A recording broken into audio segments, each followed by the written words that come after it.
Hello everyone. IPS Sunil Kumar గారు arrest కాబోతున్నట్టు తెలుస్తోంది. So దీని అప్డేట్స్ తెలుసుకుందాం, కారణాలు ఏంటో. ప్రస్తుతం స్టూడియోలో జర్నలిస్ట్ శేషరావు గారు ఉన్నారు, వెల్కమ్ చెప్దాం. Hello sir. హలో సార్, ఏంటి సార్ అరెస్ట్ అవ్వడానికి గల కారణాలు ఎలా చూడొచ్చు? సునీల్ కుమార్ A1గా ఉన్నారు. రఘురామకృష్ణరాజు గారిని హత్యాయత్నం చేయబోయారనేటువంటి కేసులో A1గా ఉన్నారు అతను. దాదాపుగా ఆ కేసులో ఉన్నటువంటి విజయపాల్ అనే అతన్ని, ఏఎస్పీని అతన్ని అరెస్ట్ చేశారు. ఆ తర్వాత తులసిబాబు అనే అతన్ని అరెస్ట్ చేశారు. ఆ రోజున కస్టోడియల్ టార్చర్ పెట్టారు అనేది అభియోగం. సిఐడి చీఫ్గా ఉన్నారు సునీల్ ఐపీఎస్. ఆయన సిఐడి చీఫ్గా ఉన్నప్పుడు రఘురామకృష్ణరాజు గారిని హైదరాబాద్ నుంచి అరెస్ట్ చేసి ఆంధ్రప్రదేశ్లో ఉన్నట్టు విజయవాడకి తీసుకెళ్ళి అక్కడ సిఐడి ఆఫీస్లో ఒక గదిలో పెట్టి ఆయన మీద అత్యాయత్నం చేశారు అనేది కేసు. దానికి సంబంధించి గుంటూరు నగరంపాలెం పోలీస్ స్టేషన్లో కేసు నమోదు అయ్యింది. రఘురామకృష్ణరాజు గారు కంప్లైంట్ ఇచ్చారు. ఆ కంప్లైంట్ని బేస్ చేసుకొని విచారణకు ఆదేశించారు. దాని మీద ఒక అథారిటీని వేశారు. ఈ కేసుకు సంబంధించినటువంటి విచారణకి ఒక అథారిటీని వేశారు. సీనియర్ ఐఏఎస్ సిసోడియా, తర్వాత ఇప్పుడున్నటువంటి డీజీపీ ఆయన హరీష్ కుమార్ గుప్తా, ఆయన వీళ్ళ ఆధ్వర్యంలో ఒక అథారిటీని వేశారు. ఆ అథారిటీ ఆధ్వర్యంలో విచారణ కొనసాగుతుంది. ఇప్పుడు గుంటూరు ఎస్పీ దామోదర్ అతను విచారించబోతున్నారు 4వ తారీఖున. ఇప్పటికి సమన్లు ఇష్యూ చేశారు సునీల్ కుమార్కి. సిఐడి సునీల్ కుమార్కి సమన్లు ఇష్యూ చేశారు. 4వ తారీఖున విచారణకి హాజరు కావాలని చెప్పి. సో 4వ తారీఖున ఆయన ఈ కేసుకు సంబంధించి విచారణను ఫేస్ చేయబోతున్నారు. ఈ కేసులో ఉన్నటువంటి వాళ్ళు దాదాపు అందరూ అరెస్ట్ అయ్యారు. ఇంకా A1 సునీల్ కుమార్ అక్కడే. ప్రస్తుతం ఆయన సస్పెన్షన్లో ఉన్నారు. సస్పెన్షన్లో ఉన్నటువంటి ఆయన ఇప్పుడు విచారణకి హాజరు కావాలి. ఎందుకంటే ఆల్రెడీ విజయపాల్ అరెస్ట్ అయ్యారు, జైల్లో ఉన్నాడు. తులసిబాబు అరెస్ట్ అయ్యారు, జైల్లో ఉన్నారు. సో అలాగే ప్రభావతి, డాక్టర్ ప్రభావతి, గుంటూరు జనరల్ ఆసుపత్రి, గుంటూరు ప్రభుత్వ ఆసుపత్రి సూపరింటెండెంట్, ఆవిడని కూడా విచారించారు. ఆవిడని ఇంకా అరెస్ట్ చేయలేదు, బట్ వీళ్ళిద్దరిని అరెస్ట్ చేశారు. సో వాళ్ళు ఇచ్చినటువంటి వాంగ్మూలాన్ని బేస్ చేసుకొని ఇప్పుడు సునీల్ కుమార్ని విచారించబోతున్నారు 4వ తారీఖు. ఇప్పటి వరకు పగడ్బందీగా దీనికి సంబంధించినటువంటి విచారణను పోలీసులు చేసి సేకరించారు సమాచారాన్ని. సో విజయపాల్ ఇచ్చిన సమాచారాన్ని, ప్రభావతి ఇచ్చిన సమాచారాన్ని, వీటన్నిటి తులసిబాబు ఇచ్చిన సమాచారాన్ని, తులసిబాబు వీళ్ళు ఇచ్చిన దాన్ని బేస్ చేసుకుని విచారించబోతున్నారంటే ఫైనల్గా విచారించబోతున్నారని చెప్పి అనుకోవచ్చు. ఓకే, అంటే అన్ని కేసు అంతా అయిపోయింది, ఒక కొలిక్కి వచ్చింది విచారణ. ఇప్పుడు ఫైనల్గా A1 ఇతను సునీల్ కుమార్, ఇతను సిఐడి చీఫ్గా ఉన్నప్పుడు ఈ ఎపిసోడ్ జరిగింది. ఆ రోజున ఆయన పైన అత్యాయత్నం జరిగింది అని చెప్పి, కస్టోడియల్ టార్చర్ పెట్టారు అని చెప్పి సికింద్రాబాద్లో ఉండే మిలిటరీ హాస్పిటల్ సర్టిఫై చేసింది.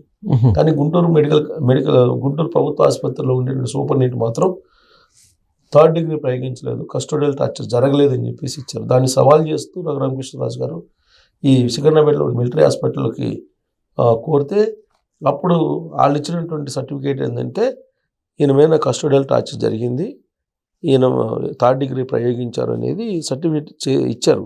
ఈ సర్టిఫికేట్స్ని తీసుకెళ్ళి ఢిల్లీలో ఆ రోజున స్పీకర్గా ఉన్నటువంటి ఆయన స్పీకర్కి, లోక్సభ స్పీకర్కి అందజేశారు.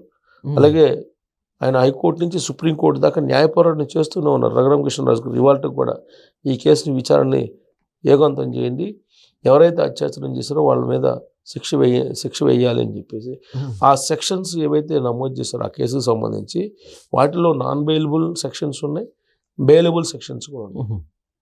సో నాన్ బెయిలబుల్ సెక్షన్స్ కింద ఇప్పుడు సునీల్ కుమార్ని అరెస్ట్ చేసేటువంటి అవకాశాలు లేకపోలేదనేది క్లియర్గా ఆ కేసు గురించి బాగా అబ్జర్వ్ చేస్తున్నటువంటి వాళ్ళు అభిప్రాయపడుతున్నారు. ఇదే సమయంలో ఆయన పొలిటికల్ యాంగిల్లో మాట్లాడుతున్నాడు. పొలిటికల్ యాంగిల్లో మాట్లాడి దీనికి మళ్ళీ దళిత కార్డుని యాడ్ చేసేసి ఆ దళిత కార్డు ద్వారా సేఫ్ కావాలని ప్రయత్నం చేస్తున్నారు. ఈ కేసులో విజయపాల్ అనే అతను ఏఎస్పీ, అతను విచారణ అధికారి, ఏఎస్పీ అతను కూడా దళిత కార్డుని ప్లే చేశారు. అంటే ఎస్సీలు కాబట్టి ఈ విధంగా మా మీద కేసులు పెట్టి మమ్మల్ని విచారిస్తున్నారని చెప్పేసి ఇలాంటివి సేవ్ చేస్తే అంటారు సార్. ఇలాంటి కామెంట్స్ కావచ్చు ఇప్పుడు సునీల్ గారు చేసినవి. అంటే సెక్షన్లకి ఇప్పుడు ఇండియన్ పీనల్ కోడ్లో ఎస్సీలకు ఒక చట్టం, తర్వాత ఓసీలకు ఒక చట్టం, నేరస్తులకి అలా ఉండదు. అభియోగాలు ఎదుర్కొంటున్నటువంటి వాళ్ళకి ఒకవేళ కరప్షన్ చేశారనుకోండి, కరప్షన్కి సంబంధించి ఎస్సీ కరప్షన్ చేశాడా, బీసీ కరప్షన్ చేశాడా, లేదా ఓసీ కరప్షన్ చేశాడా అనేది ఉండదు. కరప్షన్ అనేది కరప్షన్ ఎవరు చేసినా, దానికేం కులాలు మతాలు ప్రాతిపదిక ఏమి ఉండదు. రాజ్యాంగంలో అలాంటి వెసులుబాట్లు ఏమి లేవు. అలాగే ఇప్పుడు సునీల్ కుమార్ గారి విషయంలో కూడా ఆయన దళితులు అయినంత మాత్రాన, దళిత ఐపీఎస్ అయినంత మాత్రాన ఆయన ఏమి ఈ నేరం నుంచి తప్పించుకునే వెసులుబాటు న్యాయ వ్యవస్థ కల్పించలేదు. జ్యుడిషియరీలో ఎక్కడ లేదు. జ్యుడిషియరీలో ఎక్కడ కూడా ఒక అభియోగం ఉన్నప్పుడు ఆ అభియోగాన్ని ఎదుర్కొంటున్నటువంటి వాళ్ళు ఏ కులము ఏ మతం అనే ప్రాతిపదికన మీరు విచారించాలనేది ఎక్కడా లేదు. కానీ దళిత కార్డును ఉపయోగిస్తున్నారు. విజయపాల్ ఉపయోగించారు, సునీల్ కుమార్ గారు ఉపయోగిస్తున్నారు. ఈ కేసులో ఉన్నటువంటి వాళ్ళు అనేక రకాల ఈ ఇద్దరు కీలకమైనటువంటి వాళ్ళు.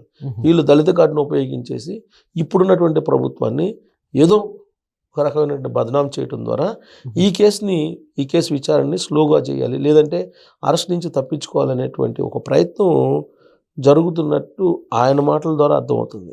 లేదంటే ఆల్ ఆఫ్ సడన్గా ఆయన చేసినటువంటి వ్యాఖ్యలు, పొలిటికల్ వ్యాఖ్యలు ఏదైతే ఉన్నాయో అవి ఇప్పుడు ఎందుకు చేయాల్సి వచ్చింది అసలు? ఇప్పుడు కేసు 4వ తారీఖున, డిసెంబర్ 4వ తారీఖున విచారణకు రమ్మని సమన్లు ఇచ్చారు. సమన్లు ఇచ్చి కూడా 2 days అవుతుంది. 4వ తారీఖు రమ్మని చెప్పి. సో ఆయనకి తెలుసు ఈ కేసులో ఏం జరుగుతుందో తెలుసు. ఎందుకంటే ఐపీఎస్ ఆయనకి తెలుసు ఈ కేసులో ఏం జరుగుతుంది, ఈ కేసు విచారణ ఎంతవరకు వచ్చింది, ఈ అథారిటీ చేసినటువంటి వాళ్ళు ఐఏఎస్ ఐపీఎస్ ఉన్నారు, వాళ్ళు ఎంత సీరియస్గా దీనికి సంబంధించినటువంటి పర్యవేక్షణ చేస్తున్నారు, సుప్రీంకోర్టులో ఏమైంది, హైకోర్టులో ఏమైంది ఆయనకి తెలుసు.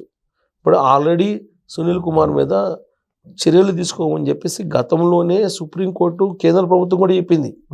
కేంద్ర ప్రభుత్వం చెప్పింది అనేక సందర్భాల్లో సునీల్ కుమార్ మీద చర్యలు తీసుకోమని చెప్పి. కానీ ఆ రోజు ఉన్నటువంటి గవర్నమెంట్ ఏం చేసింది, జగన్మోహన్ రెడ్డి గారి గవర్నమెంట్ సిఐడి చీఫ్గా ఈయన మీద చర్యలు తీసుకోకుండా ఈయన్ని ఫైర్ సేఫ్టీ అథారిటీ కింద పంపించేసి ఆ ప్లేస్లో సంజయ్ నేతని ఏర్పాటు చేసింది. పొలిటికల్ సిఐడిగా దాన్ని మార్చేశారు అప్పట్లో. సో ఆ క్రమంలోనే RRR మీద, రఘురామకృష్ణరాజు గారి మీద కస్టోడియల్ టార్చర్ జరిగింది. ఆ కేసులో ఇప్పుడు విచారణకు రమ్మన్నారు కాబట్టి అరెస్ట్ చేస్తారేమో అనే భయంతో దళిత కార్డును బయటికి తీశారు. మరి ఆ దళిత కార్డును బయటికి తీసినంత మాత్రాన ఈ సేవ్ అవుతారా సునీల్ కుమార్ గారు అని అంటే, ఇన్ కేసు దళితుడు కాబట్టి అరెస్ట్ చేయకపోతే ఈ గవర్నమెంట్ బదనాం అయ్యేటువంటి అవకాశం లేకపోలేదు. Okay sir, thank you.